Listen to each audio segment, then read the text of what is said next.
ধরে নিলাম যাদের ভালো আছে 2025 সালে জলের ব্যবসা, মাছ চাষ করতে পারেন, মাছের ভেরি করতে পারেন, আপনি মিনারেল ওয়াটারের প্ল্যান্ট বসাতে পারেন, মিনারেল ওয়াটারের ব্যবসা করতে পারেন, আপনি ওয়াইনের দোকান করতে পারেন।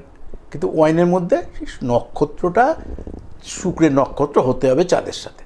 কিন্তু যতক্ষণ না দেখবো ততক্ষণ তো বুঝতে পারবো না। কিন্তু এইগুলো সবটা কিন্তু চাঁদের ব্যবসা।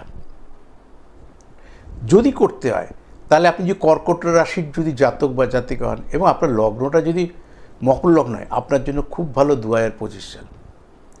যদি তুলা লগ্নর জাতক বা জাতিকা হন এবং মেষ রাশির জাতক বা জাতিকা যদি হন, তাহলে আপনার জন্য এই ব্যবসা খুব ভালো 2025। যদি কন্যা লগ্নের জাতক বা জাতিকা হন এবং মীন রাশির জাতক বা জাতিকা হন, তাহলে আপনার জন্য এই ধরনের ব্যবসা, চাঁদের ব্যবসা খুব ভালো। যদি আপনি মীন লগ্নের জাতক বা জাতিকা হন, এমনি কন্যা রাশির